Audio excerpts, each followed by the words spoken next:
Now, I am truly honored to introduce our special guest today. Nico Lang is a non-binary award-winning journalist with over a decade of experience covering the transgender community's fight for equality. As the creator of Queer News Daily, Nico's work has appeared in the Rolling Stone, Esquire, and the New York Times. Their latest book, American Teenager, How Trans Kids Are Surviving Hate and Finding Joy in a Turbulent Era, is a timely and powerful work. And we are so fortunate to have the opportunity to speak with them about it today. Please join me in giving a warm virtual welcome to Nico Lang. Nico, thank you so much for being here. Thank you so much for having me. Um, so I'm excited to dive into American Teenager and talk about the incredible kids you interviewed. But before we do that, I'd love to hear a little bit about how this book came to be. What inspired you to write it, and how did its birth come about? Sure. I think the inspiration for it was a little bit pragmatic in a way, because I've been a journalist for a really, really, really long time. And I humbly think that I'm the best at what I do. But there are fewer opportunities to do that than ever. I do, for the most part, like human rights reporting and reporting on like discrimination cases in like an LGBT plus context. And, within that work, I've been working with families of trans kids for a really long time, but I just find myself increasingly scrambling as a freelance journalist to get work. So I sort of reached this point several years ago where I realized, I really had two options. I could either find, a new way to do like advocacy, like through like being a lawyer or something. And I tried to be a lawyer. I moved, or well, I didn't move. I went to Canada for 3 months, which is where my aunt lives, because Canada is really boring. It's like America, but without all the stuff. And I was studying from the outsides, and I totally, absolutely hated it. I was like, I don't like this. I don't want to be a lawyer. At the time, Radiohead had re-released Kid A and Amnesiac, which are like two of their best albums. I mean, all their albums are their best albums. And I was having way more fun listening to that than I was like trying to go to law school, which is a really big red flag to me. And I really needed life advice. So I went to a psychic in rural Canada. I knew what I got myself into because when I showed up, he was wearing a Hollister t-shirt and he had that like puka shell necklace. And I was like, oh, brother, like, what is this going to be? And, I sort of laid it out for him. I was like, I feel like I'm at this crossroad, right? Where I could go to law school, but I don't think I want to be a lawyer. And I laid out like all of my concerns. Or I could write this book that I've always wanted to write. And I told him what the book would be. And, he read my cards and, he sort of, thought about everything. And at the end of it, he told me to go to law school. And, great psychic. And this was like, I was trying really hard to steer him in the right direction. I was giving a lot of hints. And at the end of it, I walk outside and it's really cold in Canada that day because it's always cold in Canada. And I throw my scarf like over my shoulder and I say, I'm not going to let a man in a Hollister t-shirt tell me what to do. So I wrote the book. And really for me, it was a way of deepening the work that I've always been doing, like, and continuing that work, but doing it at a scale that I hadn't gotten to do because I feel like a lot of media reporting about trans kids kind of scratches the surface. Like it's very like surface level, in that you often as a reporter don't even really get the opportunity to speak to trans kids. You're usually speaking to their parents because their parents have quite rightly made the decision that they want their kids to have like a normal life, right? They don't want them to have to deal with this stuff. They don't want them to have to think about this stuff. And there's so many privacy and safety concerns that go into this. A lot of families give up a lot to do this. And, your kiddo, like you risk a ton. There are families who get doxxed, who get threatened, who have rocks thrown through their windows. One family I know literally ended up leaving the country because they were like so afraid for their lives because of the media advocacy they were doing. So I'm sorry, I ate like right before this and it's trying really hard to come back. So I apologize. And I had a bunch of Tums too. It's so unfair. But I think you lose something sometimes when you don't get those voices from the kids themselves, because it means you don't hear them, you don't get to know them, you don't get to see life from that perspective. And I think sometimes it gives conservatives a little bit of an in to be like, oh, these parents, they're the ones forcing it on the kids, which is insane, right? Because it's like, if you've ever raised kids, you can even get them to eat their Brussels sprouts, let alone be trans, right? It's absurd. You can't get kids to do anything. So for me, I just wanted to give these kids an opportunity to represent themselves like fully and without apology, to be like funny and weird and idiosyncratic, and like to show just their own humanity. Like, I read so much media coverage because of my job, because it's sort of what I have to do. And so little of it feels like it represents the families that I know and that I've gotten to know, who are like funny and warm and weird sometimes and so totally normal. And I just wanted a book that felt like a tribute to them, but also just felt like it really represented them. And I'd never seen anything like this before. So I just wanted it to exist in the world. So it was a little bit of like, hard pragmatism of, I need to make money and to continue finding ways to make money as a reporter, and like a love letter to these families that I've known for such a long time. Yeah, and one of the things that really impresses me about American Teenager is how you captured such a diverse cross section of voices. You interviewed 8 teenagers across 7 states, and among them, they represent different ethnic backgrounds and a range of perspectives on religion. How did you go about finding such a diverse group of Sure. I mean, it's not a super interesting answer. I apologize. But, I've been a journalist for a long time and I know how to email people. So I did a lot of emailing for like months and months. And, I just talked to a lot of different kinds of families. Like, I talked to like Mormon families and families from Hawaii and families in the state and that state. And my goal wasn't like, I think diversity is super important, right? Inclusion is super important. But I must confess, I wasn't thinking about that as much as, even though that's like necessary and critical, I wasn't thinking about that as much as the fact that I didn't want to tell the same story 7 times over and over again, because I just thought that would make for a really boring book. And I feel like we, as journalists, we often end up telling the same stories over and over again, and they're the stories of families who have the privilege to do this. And it's not like, privilege in the bad way. It's just that it takes a certain kind of life in order to be able to speak out in the media. You've got to generally be a little more well off. You sort of have like the economic stability in your own life to be able to do this. Maybe you're sort of self-employed, to where your boss just can't lay you off because they saw you speaking on the news about trans kids and they're like, well, I'm going to fire you. There are certain families who have the opportunity to speak, and you get to hear from those families a lot, and they're great. And I love those families so much. And they're so good at representing themselves and representing the community. But I have this friend, Jen Richards, who's a really fabulous writer and director. And she always says that the solution to every problem of trans representation is more. And with this book, I just wanted more. Like, I wanted more families to get to, tell their stories. I wanted more kinds of stories that I just never heard before, and that I felt like the community like wanted to hear too. And like the AAPI stories in this book, like I love that, just because I feel like we've gotten so little representation in the like AAPI space. Like, we've gotten some, and that's really great. It's not like I invented it or something. But again, I just wanted more of it. And all of the families that I picked, I think people sometimes assume it's like, oh, you picked the Muslim family because they're Muslim. And it's like, yeah, it was nice to be able to use my degree, my like minors in Islamic world studies. So I finally got to use that. Really came in handy, thank God. First time that $30,000 I spent has ever like paid off.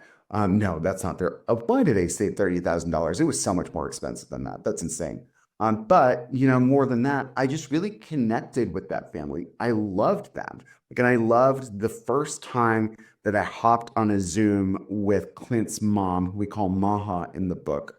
Like, we just really got each other. Like, I so understood like these specific things about her life, like her relationship with her family and her relationship with her parents, because she's a really like free-spirited, like strong, independent woman, like this like super feminist.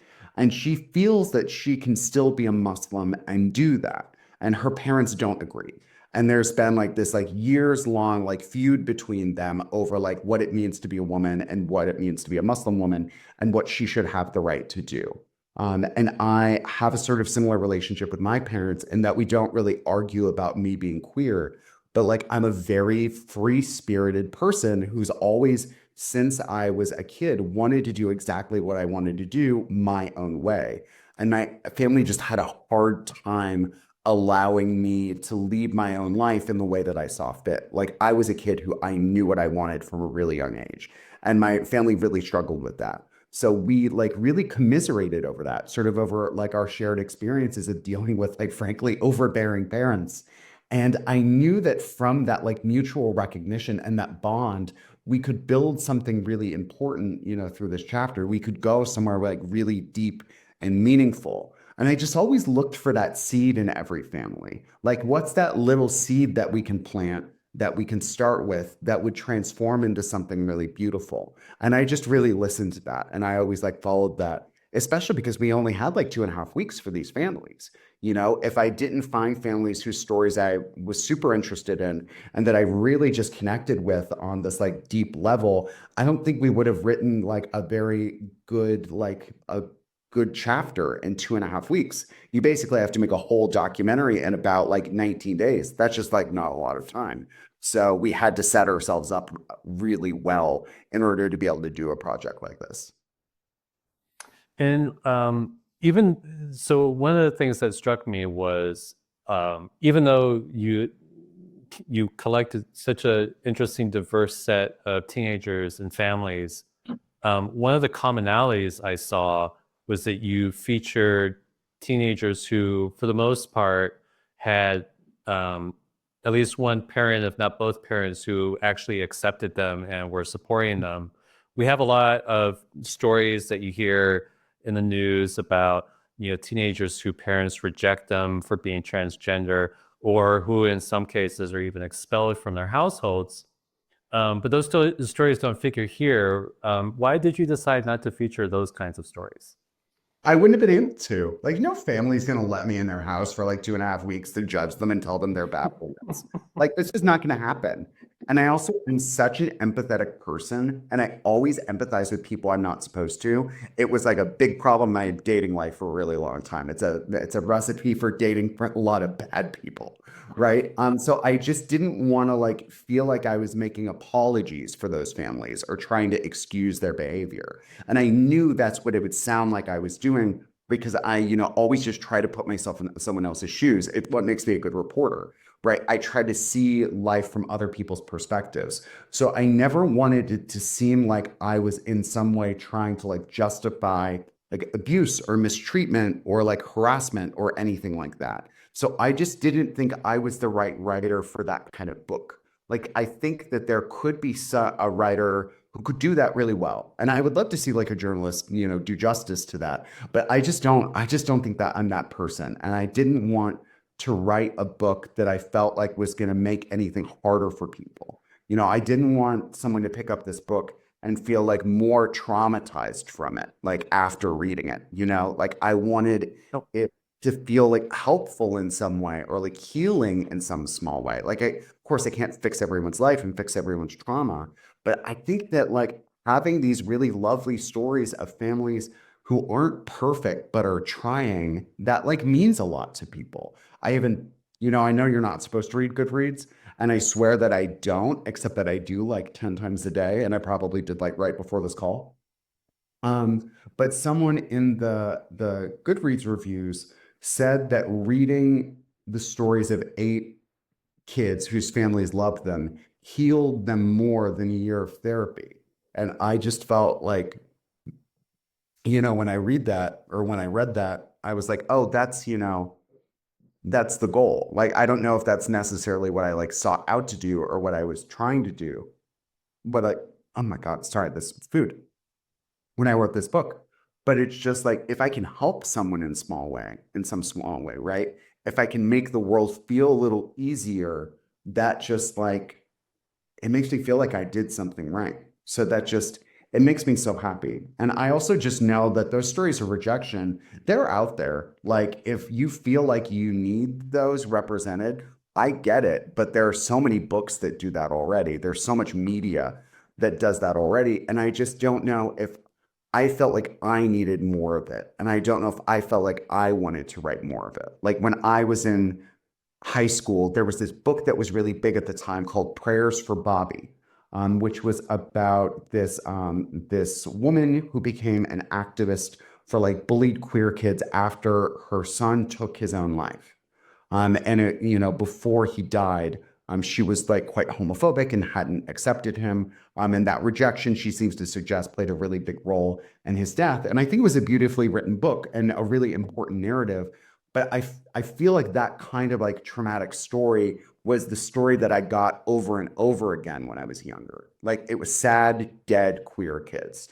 And I wanted this story about queer kids who are alive, queer kids who are like imperfect and trying and figuring it out, and parents who are on that journey with them. I just felt like it was the story that I really needed to hear when I was a kid, and there just wasn't enough of it.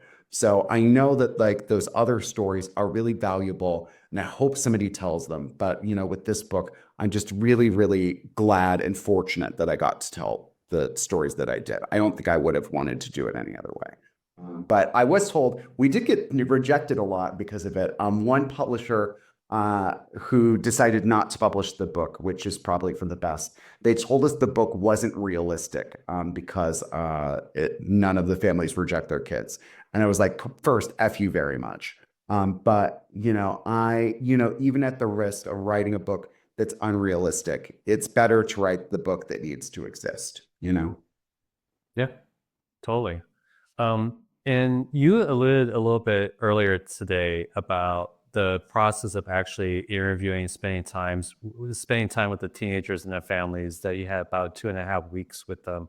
Can you give a little color about the whole process of what it was like to spend time with them, and how much of their lives you saw, and how all that came about? Sure. I mean, it's all in the book, like pretty much a letter lady. If you want to know what it was like, it is all in the text. But I think the one thing that's really hard to get across or hard to portray is just how intense the process was. Because it's like, you know, we're doing essentially in-depth therapy over and over and over again every single day, you know, with members of these families. Because, you know, let's say it's like Wyatt's family, right? Wyatt's the first chapter. So it's Susan, Jeremy, Wyatt, and Ellie.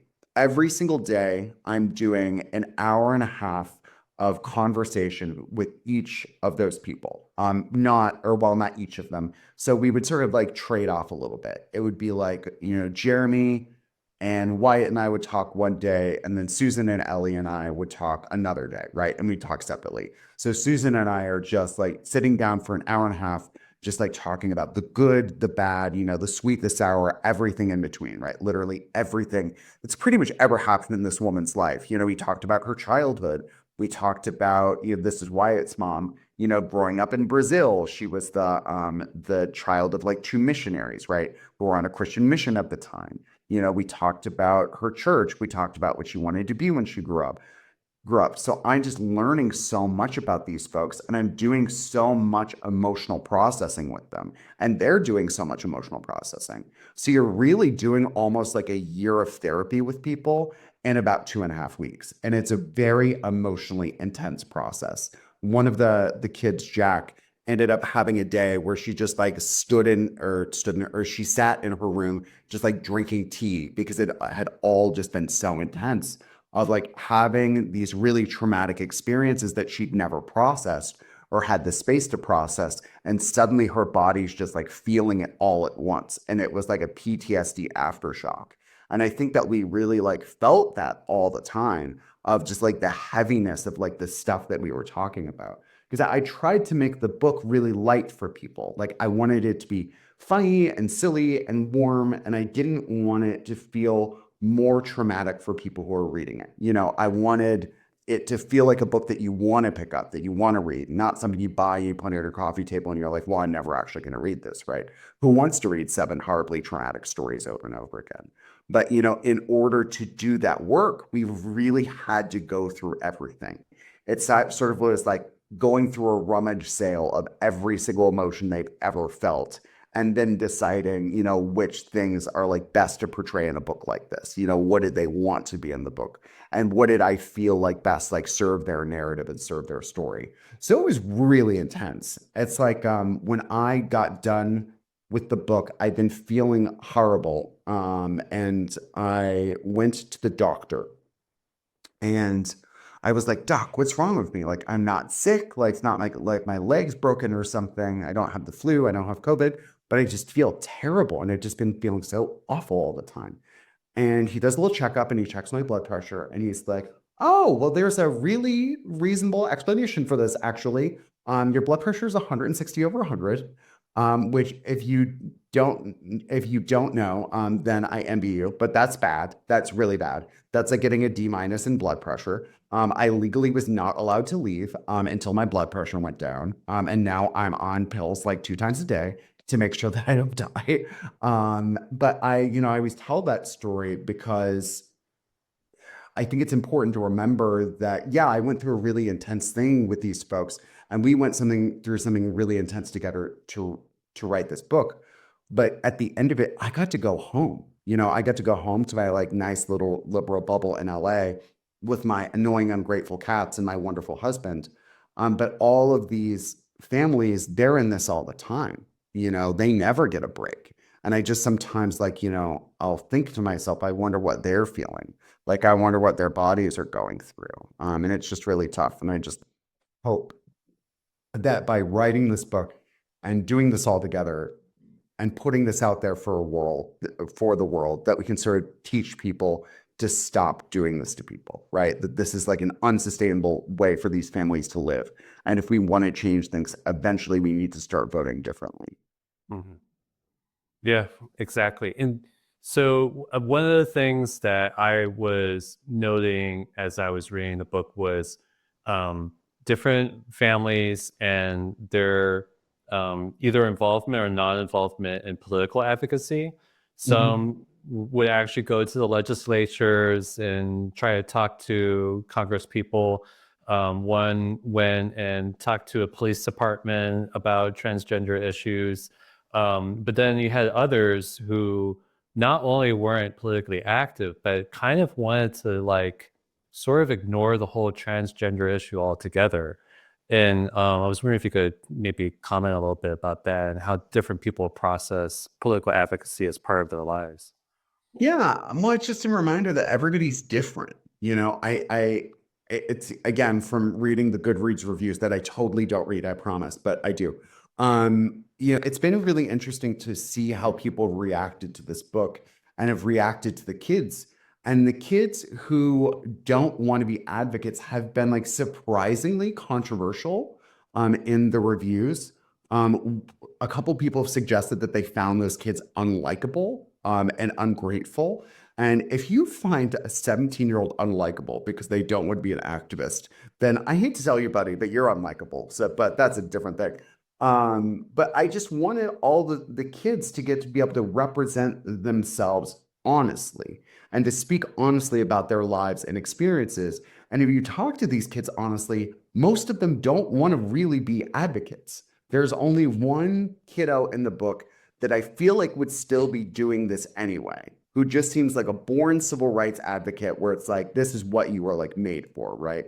But all these kids, they don't want to do this. They don't want to like go to the legislature several times a year and beg for their right to like be a kid and to be a human. It's horribly demeaning. It's so dehumanizing, right? And it really impacts them. Like it impacts their mental health and their daily lives. So for those kids who do have the privilege to sort of sit it out because they live in more liberal places, and they have the opportunity to just be a normal, typical kid who isn't fighting for the right to exist, who can begrudge them that? Who can blame them for wanting to sit this out? Like, and to me, I feel like this book writing it really reframed my notion of privilege. That I feel like we use privilege in this really pejorative sense, that if you had privilege, it's bad, and you should feel bad about being privileged. And maybe you should. We'll talk about that at a different time. But to me, I never thought about this way before writing the book. But privilege is good. Like, all of us should be privileged. Having privilege is a great thing. Like, the problem is that some people have privilege and some people don't, right? And for me, those couple kids, that should be the goal, right? It should be the goal that all of these children get to choose what they do with their lives. They get to choose who they want to be, how they engage with this society. And they also get to choose whether they do advocacy or not. The problem is that that choice has been taken away from a lot of these kids. You look at Wyatt in the first chapter, I think he even says it in the book, that he feels like his childhood has been stolen away from him by these Republican lawmakers who have never really given him the opportunity to just be a kid. And he says that he doesn't really know how to be a kid. Like, he's in college now. He's 18, which freaks me out because he keeps getting older. He's going to be like senior citizen soon. But he, will go to parties and things on the weekends. And sometimes he'll text me permission or to ask me for permission to go. And I'm like, buddy, I don't think I'm the person that you want to ask here. I think, it's like your mom that you should be asking permission for. I don't really have jurisdiction, but I think I know really what he's asking. He's asking for permission to be a kid. He's asking for permission to be silly, and to have, like, just fun little meaningless experiences in the way that all 18-year-olds should be able to get to do those things. The problem is he's never gotten to. So it's like he has to teach himself in a way. And he's still not there yet. And I see that with so many of these kids. They feel like they have to be perfect. They feel like they have to do everything right. They feel like they can never make a mistake, because if they do, they're going to screw it up for everybody. And I know what that feels like. I think a lot of queer people really internalize that we've got to be just like perfect all the time because we're always being watched. And it just shouldn't be like that. These kids should just get to be like free. They should just get to like have a nice day and do whatever they want to, because this doesn't last forever. You don't get to be 17 forever. You only get it for a year. And I hope that with this book, I got to give them like a little piece of that, a space where they got to talk about the hard things, right? But they got to be like silly and funny and weird and like watch movies and just like relax a bit. And I hope that they got that. You probably have to ask them to find out if they did. But that was definitely the goal, to just like, at least in this book, just let them be kids. And going to that issue of like that tension of always wanting to be perfect and having the eyes are always on you, that's an experience that not just the kids have, but a lot of the parents have feelings like that or similar to that. There was one Ridian. There was a part when Ridian's mother was talking about how appearances were so important to her, and that her concern with surfaces made her fear others' judgment if her life didn't reflect what she believed their standards to be. And at one point, like, her being caught up and being perfect and what other people thought of her, she realized was actually just a projection of what she thought they were expecting from her. And so one of the things that was, I thought, interesting, also really useful in this book, was seeing how parents were processing, expectations, and then, how maybe they don't need to be fulfilling those expectations, right? Yeah. I think we all like struggle with perfectionism in our own ways. But, with the parents in this book, I was really reminded while writing this book how hard it is to be a kid. But I was also shown how hard it is to be a parent too, because you really want to be perfect all the time. Like, we're so hard on parents as a culture, and we're particularly hard on mothers. I think dads can sometimes get it a little easy, but we really go hard on moms. And the moms in this book really struggle with that like the wanting to do everything right for their kids, and then wanting other people to sort of know that you're doing everything right. And not from like an egotism perspective, but just like to avoid others' judgment and that scrutiny. But I think the thing is what I hope to normalize in this book wasn't perfection, but sort of just like the art of trying. You guys all get to take a shot because I'm going to talk about being a Buddhist, and you always get to take a shot when I talk about being a Buddhist. But several weeks ago at my temple in LA, we have like a stand-in gang right now because the other gang he like stepped down for some reason. Sad because he was really hot. But we got a new guy, and he has this like lovely Italian accent, and I love him so much. And he said this thing that I thought was really important and profound. He said that trying increases karma. And I'd never heard somebody say that because, there's that like Yoda quote that I always butcher, and I'm so sorry. It's like there's no try, there's only do or something, right? And I think I'd always internalize that it's, like it's the doing that's important.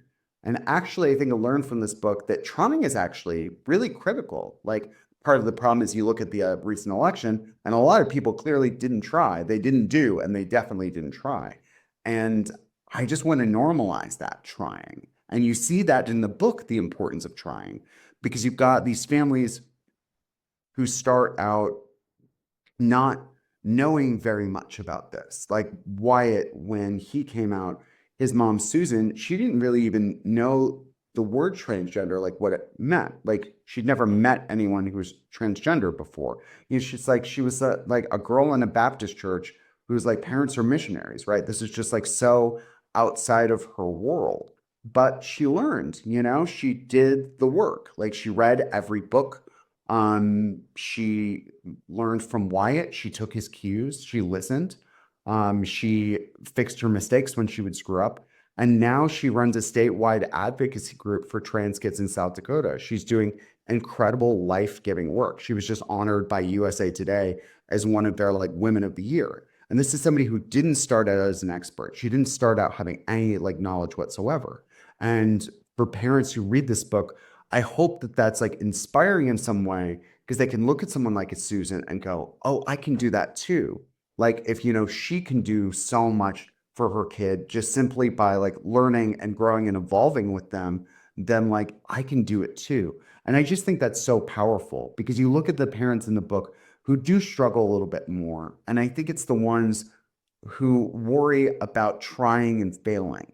Like Micah's mom, Dawn, people, every time I talk about the parents in this book and I say that one of the kids has a lesbian mom, they're always like, oh gosh, that's so lucky, that must be really great. Because then it's like, you don't have to have these discussions and, all that stuff. You don't have to educate people. They'll just sort of like, she'll get it, right? Not necessarily. Because, Dawn comes from an earlier generation, right? Which I think is sometimes used as an excuse because I know older people who were older than I am who are like incredibly like radical and have been doing like wonderful advocacy for a really long time and are way more progressive than I am and just like doing the work, right? So like, yeah, so not every like old person is a conservative, right? But in Dawn's case, she comes from this really conservative background, this like evangelical background that she's had a hard time deprogramming for herself. So, to be like a proud lesbian woman, she's had to do all this like unlearning, and she's still sort of doing the same thing for her kid. And because of that, like there's just a lot of work that she has left to do that she's very scared of because she's scared of trying and screwing it up. She's scared of like trying to get Micah's pronouns right and getting it wrong. So she just doesn't do anything. She just does what she's always done because, that's the habit. And, if it ain't broke, don't fix it, except it is quite broke. So for parents who, who read that and sort of see her fear, I hope it just shows the importance of just showing your kids that you're trying and like screwing up sometimes, but it being okay because you keep trying and you keep getting better and better. And the goal isn't that like we make excuses for you, like, oh, at least you were trying. So if, you've been screwing up for like 10 years, it's okay. The idea is that you improve, right? It's like learning a language. Initially you start out bad at it, right? But you get a little better and better, right? I'm taking on German and Russian right now, right? I'm terrible at Russian, but I hope someday I don't stink at Russian anymore. And it's the same with these parents, the hope is that someday you get better at this. You become the Susan. You know, you get that sort of like 10,000 hours and you become proficient. And I think that parents can do that. It just takes like being afraid, unafraid to fail a little bit. And but to do that with like love and empathy and affirmation. And I just want all of us to try harder for these kids because I just see, you know, I look at this country right now and I see everything that's happening. And I think a lot of people aren't trying at all. I think a lot of people have given up. And we've got to try for these kids. We've got to do more because what we're doing just isn't enough. I mean, clearly, right? Yeah, one of the things you talk a little bit about a couple of the kids and the parents who actually went to the legislatures to talk to people. Can you kind of give a little color of what those experiences were like for them? Oh, bad. I mean, for the most part, isn't that the long and short of it? Because you know, these lawmakers often don't listen and they don't want to listen.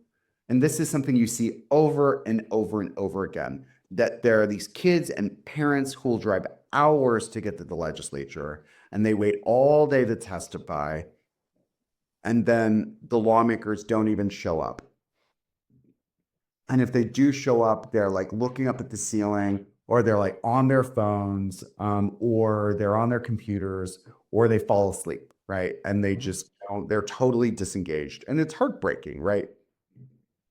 It's heartbreaking for these kids who like sacrifice so much. But I think that's one of the reasons I wanted to write this book is that I don't have some like illusion that I can change everyone's hearts and minds. You know, I've been doing this work long enough to know that there are some people who are incredibly stuck in their ways and just don't want to learn, right? Like somebody like that just doesn't want to be educated, right? And if they don't want to be educated, there is nothing that you can do to make them listen necessarily. But I think for me, I've just got to like help these kids scream loud enough that it becomes very hard to ignore them. And for me, I just want it like for those lawmakers, if I can't change their mind, I hope to show them what they're doing. Like, I hope to show them who they're hurting and the people that they're impacting. Because if they're ignoring these kids, they're not getting to know them, right? They're not getting to know their stories. They're not getting to learn about their lives. And you know, through a book like this, you get that, right? You get to see the faces of the people that are impacted by this. And I want those lawmakers to sort of have to stare into those faces, to like look into their eyes. Like my goal is that if I can make sure a Republican lawmaker never sleeps again, then I've done my job, you know? Yeah, and you know, it's ironic because all of these anti-trans laws that the lawmakers are passing, they're all done on the color of wanting to protect children, but they're not actually listening to the children, right? And why do you think that is? Because they don't care. They don't care about the children. I mean, it's like you can even see, and I believe it was Montana. Was it Montana? It was one of those states up there in New York, like Montana or like North Dakota, that when they passed their anti-trans medical care ban, Democrats knew it was going to pass anyway because they just didn't have enough seats in the legislature, right? Like Republicans just do whatever they want. But what they were trying really hard for was some sort of allowance for greater mental health funding. That if you have kids whose access to care is being delayed, and these Republicans keep saying, "Oh, we want to wait and see. We just want to wait and watch." Like watchful waiting was a buzzword word that they used for a long time. They're like, "Okay, well, let's get mental health funding so that way we can pay people to watch these kids and make sure that they're like not engaging in self-harm or suicidal ideation or taking their own lives." And that amendment was shot down because they don't care about these kids. They don't care about their health and well-being. If so, they would like listen to medical providers. They would listen to the American Medical Association. They would meet with kids. They would meet with parents. Like it's not about protecting these kids. It's about holding on to power in any way that they can. It's about exploiting marginalized populations that it's easy to fearmonger over in order to cling to their sort of like their representational advantage. They were doing this for Muslims for a really long time. Like for 15 years, from about like 2001 to 2016, it was Muslims, but they moved on from that and now they decided it's trans people. So it has nothing to do with kids. You even look at the majority of executive orders that are coming out from the administration, the new administration, they're not about kids. You know, and even the attacks on healthcare, like the healthcare bans, they say they're doing it for kids, but the VA just shut down gender affirming care for trans service members, right? So, like the people who are being impacted, it's a way larger scope than just children. It's never been about kids. It's about using kids to get to their larger political goal. And that goal is eradicating and erasing trans people. It's forcing as many people back into the closet as they can. Yeah.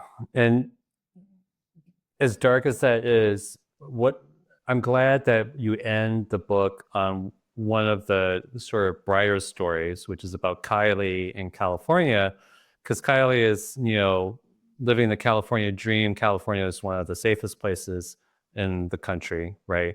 And her mom has to actually drag her to be part of the PFLAG contingent at the local parade, right? So, but keeping that in mind, one of the things, this book was, your interviews with these people were from about a couple of years ago and pre-Trump's recent election.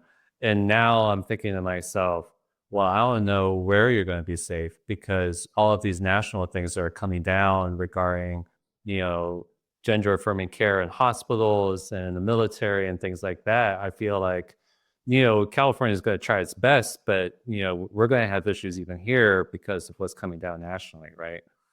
Thank you, Nico. We're coming up against time. Just want to plug it one more time. American Teenager, How Trans Kids Are Surviving Hate and Finding Joy in a Turbulent Era. It's an excellent book, really well written, and very inspiring. I'm really happy to see like the stories of trans kids amplify so we see how they actually live and what they're going through. And thank you, Nico. Thank you for writing the book and thank you for taking time to talk with us today.